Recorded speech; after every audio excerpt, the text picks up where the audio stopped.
The one and only Elisabeth Hasselbeck. Great to see you again. Welcome back. See you too, Sean. I love the show. I watch it all the time. I love the show. Well, we love you. Well, not everybody on the show. Joy doesn't love me. She does it in her own special way. Well, look, at least it's a Rosie-free zone.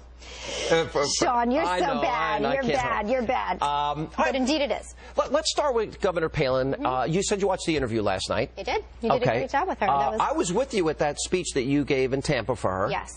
She's a huge success. She is. But the book was announced. It was an instant, huge mega bestseller. She's TV ratings gold. Why is she so popular? I think a great amount of American people relate to her. I think that she does speak her mind, especially now we're seeing her more than we ever did before.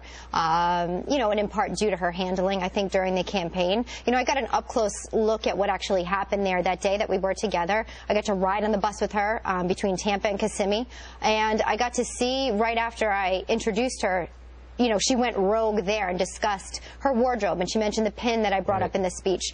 And I saw the immediate panic around the campaign, and I saw cell phones go up, and all I kept hearing was off script. And I saw relief on her face, and I saw panic on theirs. And I think there was a disconnect there in terms of what the goal was. And I think America wanted to hear her, and there was a bit of protective nature there. Now, look, I was there, and she writes about that in the book, that she decided to say, I got these clothes from a consignment shop. Yes. Why would that be off script? I don't get it. I don't know, especially when it connects with most Americans. You know, I want to also touch on the Newsweek cover that you mentioned just a few minutes ago. And when I saw that, I was infuriated, as most women should be. It is, as you said, blatantly sexist. And I'm not going to go and be a crybaby about it, but let's be fair. Where now is the National Organization for Women? Where are they?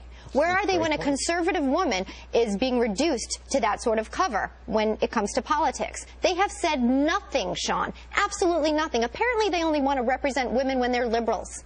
And I find that to be problematic, and maybe tomorrow they'll have something on their website. He said, no, I agree with you in your analysis, and Governor Palin thinks it's sexist because I asked her last night. Here's the question then, because you're a conservative woman, you've come under fire. Why are conservative women, generally speaking, bigger targets than liberal women?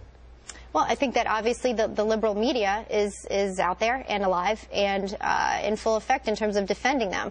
The conservative women, for some reason, they come under fire, Sean, I think because they are okay with having kids and a family and those priorities that sometimes I think there's that idea out there that you cannot have a career and a family. You can't do it all, and you can't represent a certain value system that may disagree with theirs. They're a protected breed, liberal women, but conservative women are not. They're becoming extinct. But doesn't it say so much about it? Because doesn't it really, though, come down to one or two issues? You're pro-life. Governor Palin's pro-life. Sure.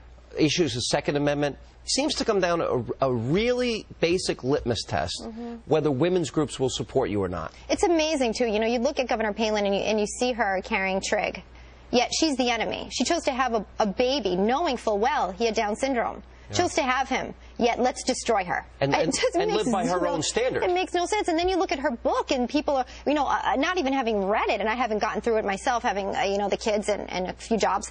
But it doesn't seem to be the type of book that she's firing back at people trying to even the score. But let's imagine that it was that type of book. Did you get the memo on what we're allowed to write about? No. She should be able to go after anybody she wants to. The 350-odd pages of her book are nothing compared to the slander that she's faced in the media. I would agree with that, and I did ask her about that. The hardest attacks, obviously, were on her family. I mean, David Letterman, I know you guys talked about it on The View, and you know, look at for what we also pointed out, the AP. 11 fact-checkers for Governor Palin, 0 for Barack Obama. Right. And we know this now. We know this now, and we know what we're dealing with. I think that it's going to be an uphill battle in some ways for conservatives to have, you know, fair representation in the media. Thankfully, for, you know, places like this, there's at least a forum that's fair. Yeah.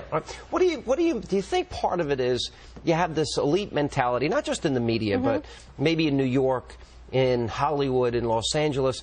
You know, she tells a story, and I asked her about it, the first question last night. She tells a story. She'd go hunting for moose with her dad before school. Her dad hands her warm moose eyes. And maybe they can't identify with that rugged, more independent, lifestyle, and there's sort of a disdain there for middle America. Sure. True?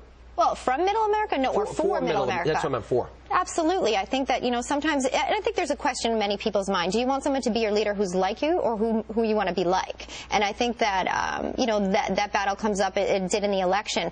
I'm just surprised that given all of the background and education that President Barack Obama has had, he seems to have trouble making decisions. We still no decision on Afghanistan. No, and none. None. And lives are at stake.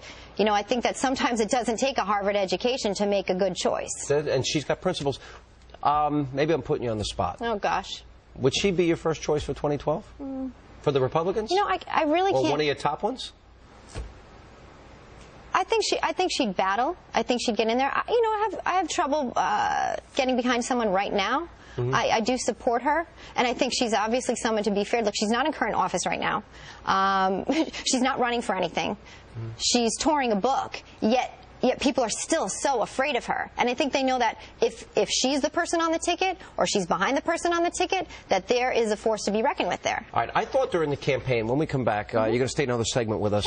You had an opportunity to ask Barack Obama one of the toughest questions he got in the campaign, and we discussed it with her last night. So we'll come back, and we'll also ask you about this mammogram issue involving women in the health care bill and the government.